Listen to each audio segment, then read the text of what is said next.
Bonjour à tous, bienvenue sur Acteurs Publics TV. Les questions de compétitivité et d'emploi sont au cœur des enjeux de la croissance en France. Comment être compétitif dans un monde où la concurrence est exacerbée, dans un monde où le coût du travail handicape notre pays? Quels sont les atouts de l'Hexagone, atouts réels, et qui lui permettront de faire face à cette concurrence? Pour en parler avec nous, Xavier Karaïmon, bonjour.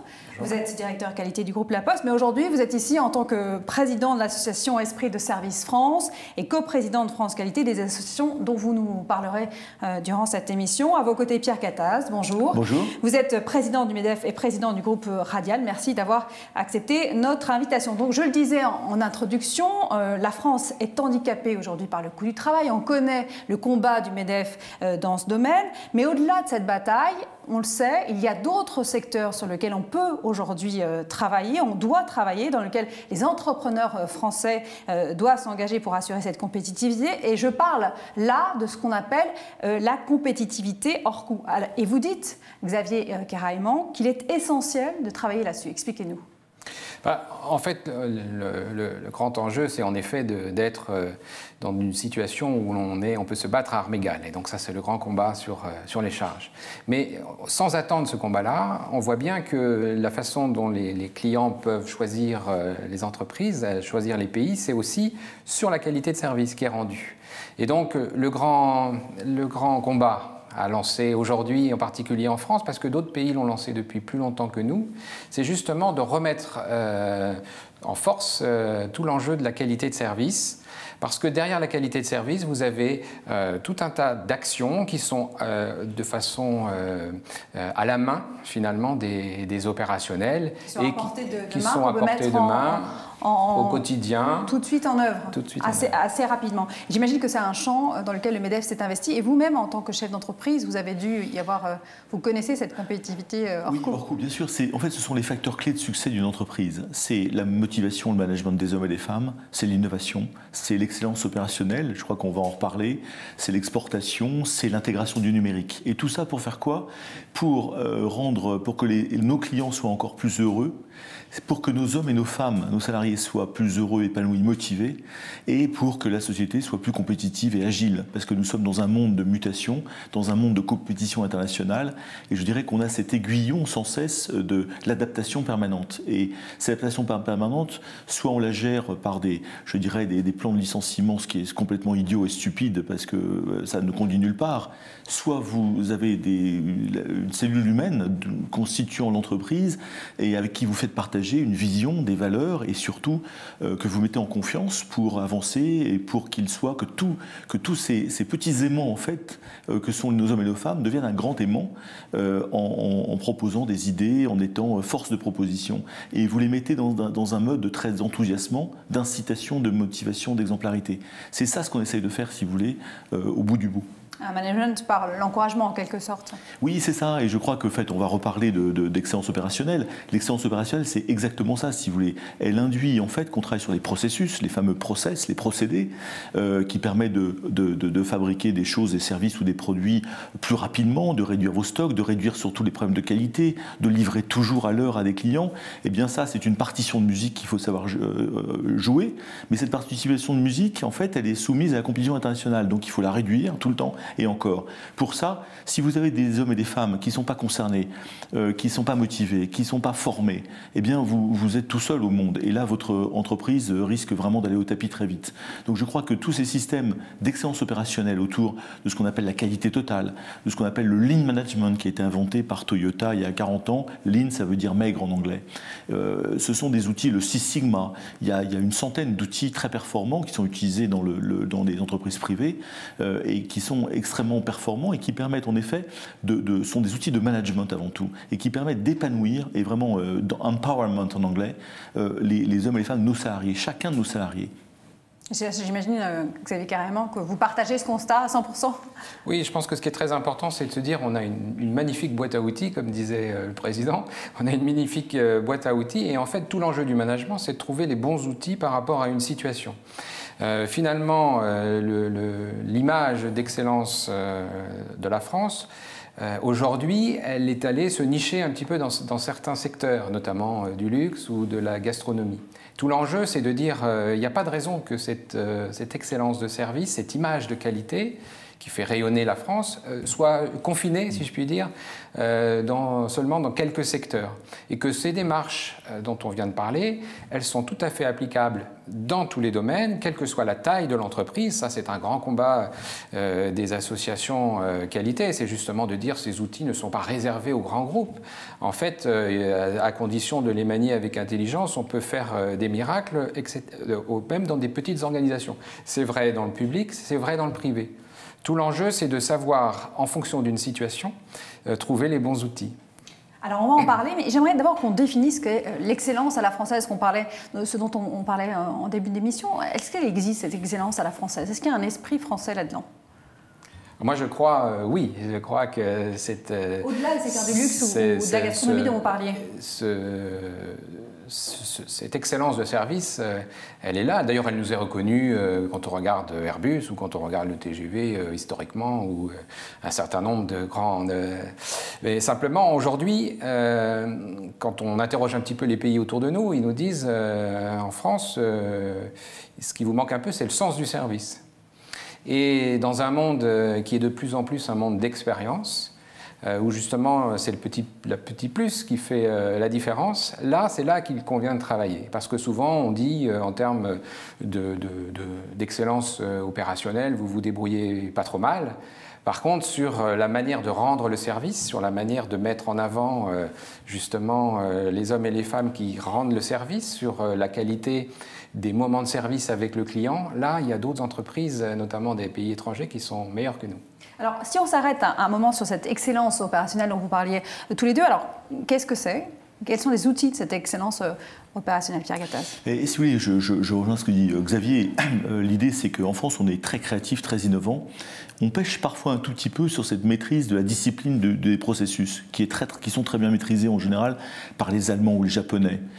Et donc, si on arrive à allier la créativité française, qui est très reconnue dans le monde entier, cette innovation perpétuelle, ce foisonnement, et une discipline de rendre un service à l'heure ou un produit à l'heure de bonne qualité au prix de revient escompté, eh bien, on gagne. Et je crois que c'est ça, en effet, qu'il faut qu'on fasse dans nos entreprises et dans la sphère publique, c'est de dire on a des gens très créatifs, très innovants, bravo, mais il faut qu'on aille plus vite, plus fort, qu'on soit en adaptation permanente, qu'on cultive l'agilité. Pour ça, il faut beaucoup de discipline dans les processus, que ce soit la gestion d'un service, d'une sphère publique, d'un document, d'un produit à sortir. Et comme le temps va de plus en plus vite, parce que le numérique accélère le temps et réduit l'espace et réduit le temps, eh bien je crois que l'idée aussi de l'excellence opérationnelle, c'est d'utiliser tous les outils de qualité totale dont on a parlé et de faire en sorte, si vous voulez, que chaque individu est en fait à la fois c'est son poste de travail et est un élément d'un processus. Donc si, quelle que soit la formation de cette personne, vous lui dites mais vous avez un cerveau, vous êtes quelqu'un de formidable et vous êtes capable de mettre, je dirais, de donner des idées pour améliorer votre poste de travail d'une part, ou le processus dans lequel vous êtes, eh bien, avec un peu de formation et beaucoup de confiance et d'incitation, d'exemplarité, d'accompagnement du manager, vous arrivez à faire que des gens qui n'ont même pas le bac ou pas le BEPC parfois, ce qui est mon cas dans mes usines, de faire que ces gens-là, tout simplement, ils arrivent avec leur bon sens et je dirais, ils font un travail considérable. Et c'est ça l'excellence opérationnelle, c'est de mettre en fait en avant dans une initiative et dans un mode très positif, d'encouragement continuel pour régler les problèmes en fait, si vous voulez. Et quand c'est l'ensemble d'une population d'une entreprise qui règle les problèmes, vous voyez la force que ça a. Je parlais de ces petits aimants. Lorsque chacun de ces petits aimants est désorienté, ça fait un aimant neutre, vous n'avez plus d'aimant du tout. Lorsque vous orientez tous ces petits aimants que représente chaque individu nord-sud, vous avez un très gros aimant. Et c'est ça en fait la qualité totale, c'est vraiment, je dirais, l'épanouissement de l'homme et de faire en sorte que nos hommes soient de plus en plus, hommes et femmes sont de plus en plus heureux, épanouis, motivés.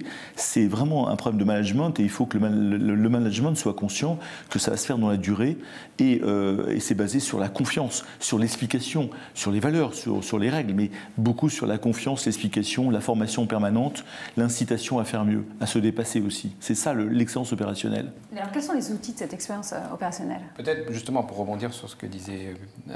Pierre Gattaz, c'est en fait cette conviction que pour réussir la relation de service avec les clients, il faut qu'on réussisse la relation de service en interne.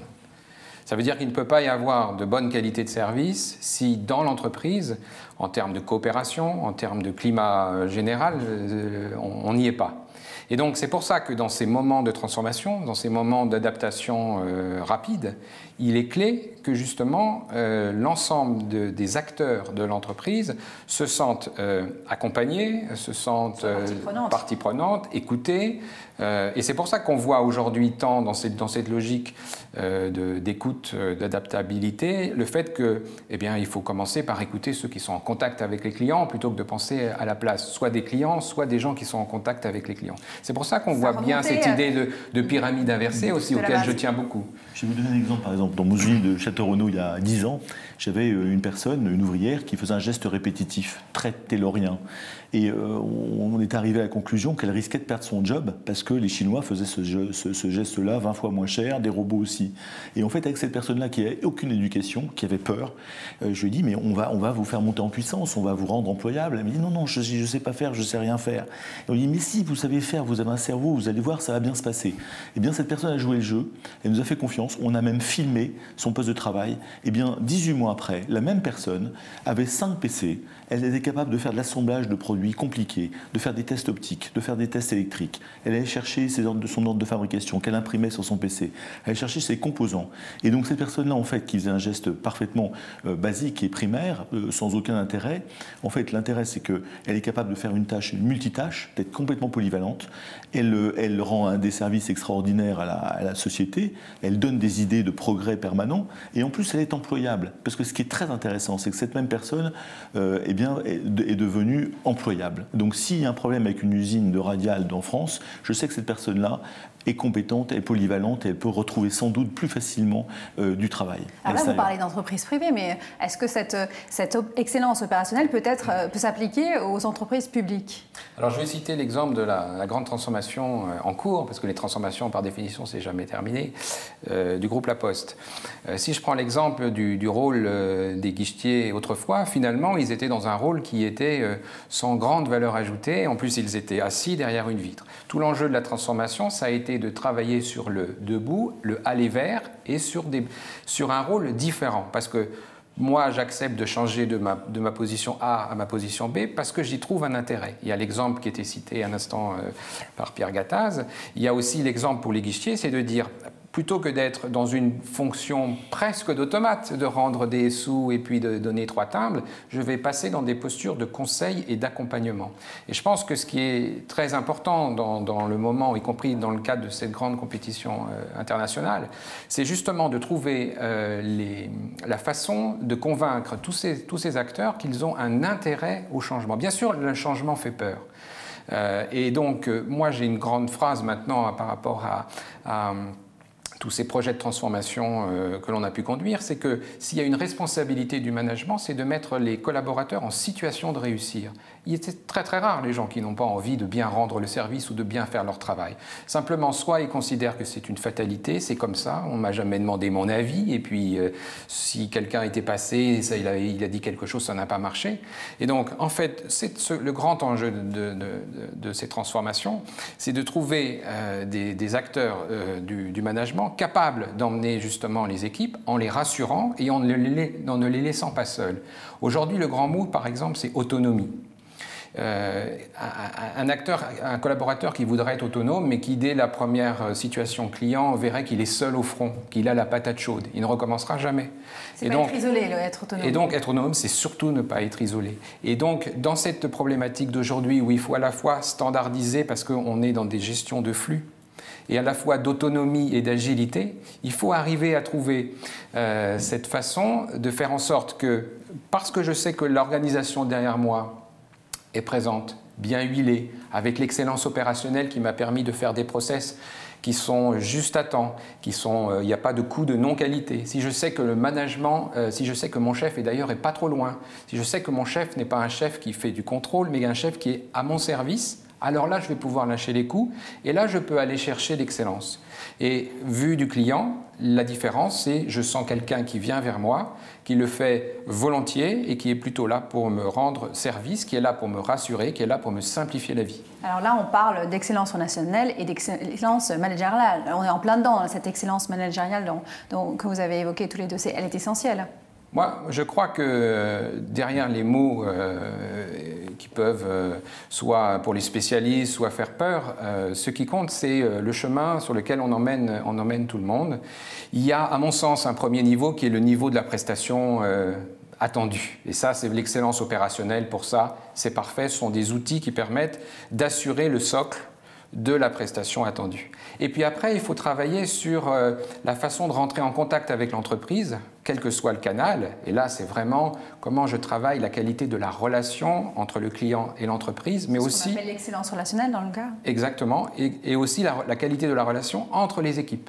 Parce que s'il n'y a pas de coopération, le client qui va demander quelque chose d'un peu différent, je suis seul au front. Par contre, si je suis dans une chaîne de service, si chacun se considère comme un maillon de la chaîne du service, si justement cette chaîne de valeur coule bien, je peux avoir cette belle qualité relationnelle, et ça dépend du management.